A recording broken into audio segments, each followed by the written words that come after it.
Let's dive right into this explainer. A lot of us just think of Muharram as simply turning the page on the Islamic calendar. It's the new year, right? But as we look closely at the source material today, we uncover a rich layer of history and a profound spiritual opportunity that honestly often goes completely unnoticed. Think about this for a second. Did you know that fasting on just one specific day in Muharram can erase the sins of an entire year? It sounds almost too incredible to be true, doesn't it? A single day of dedication giving you a whole year's worth of a spiritual blank slate. We really need to challenge what we think we know here, because this hidden opportunity is absolutely massive. But to understand why this one day carries so much weight, we first have to talk about the month itself. So, let's explore the sacred month of Allah, which is so much more than just a new year. Muharram is the first month of the Islamic calendar, but its significance is foundational. According to the Qur'an, specifically chapter 9, verse 36, Allah personally chose 4 specific months to be deemed sacred, and Muharram is one of them.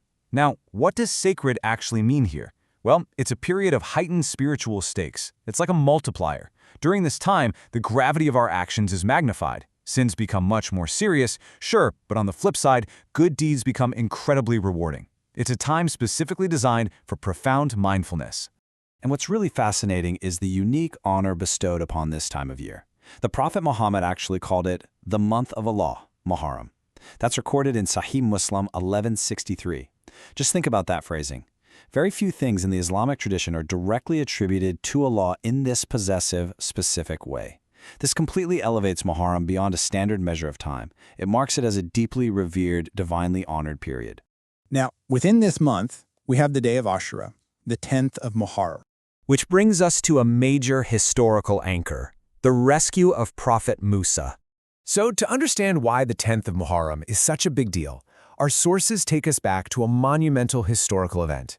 When the Prophet arrived in the city of Medina, he actually saw the local Jewish community fasting on this very day. When he asked them why, they gave a profound answer. This was the exact day Allah saved Prophet Musa, Moses, and his people from the immense power of Pharaoh. They were fasting out of pure gratitude for that miraculous rescue. And this brilliantly illustrates the shared spiritual heritage here. Upon hearing why they were fasting, the Prophet responded with this incredibly powerful statement: "We have more right to Musa than they do." He resonated deeply with that gratitude and history. Because of that, he himself fasted on the day of Ashura and strongly encouraged the Muslims to fast as well, seamlessly tying this ancient historical anchor of liberation to a present-day act of worship. This leads us straight to the ultimate reward, a year of sins forgiven. The crucial point here is the return on investment. Just look at this contrast. On one hand, you have the minimal effort of a single day of fasting. On the other hand, an entire year of minor sins forgiven by Allah's mercy. When you weigh one day of effort against the massive, overwhelming mercy of having 12 whole months of missteps wiped clean, the value of Ashura becomes breathtakingly clear. It is an unparalleled opportunity.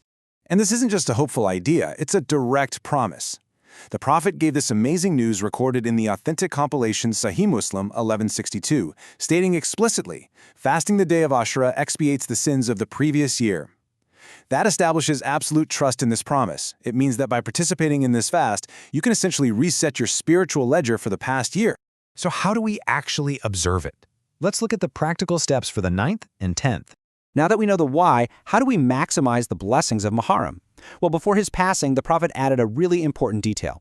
He said that if he lived until the next year, he would fast the 9th of Muharram as well as the 10th, to distinguish the Muslim observance. So fasting about the 9th and 10th together is the primary step. But it doesn't stop there. Because this is a sacred month where all good deeds are amplified, our sources encourage going all in, increasing your daily prayers, performing more dhikr, the remembrance of Allah, reciting more Qur'an, and just generally doing more good deeds. Every single positive action is magnified right now.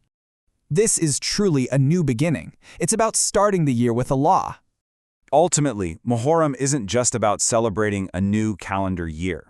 It is a profound, divinely granted chance for a fresh spiritual start. It's a moment to reflect on liberation, gratitude, and mercy. As our source material beautifully concludes with the prayer, "May Allah allow us to benefit from this blessed month. Ameen." It connects so deeply with that universal desire we all have for spiritual renewal and forgiveness.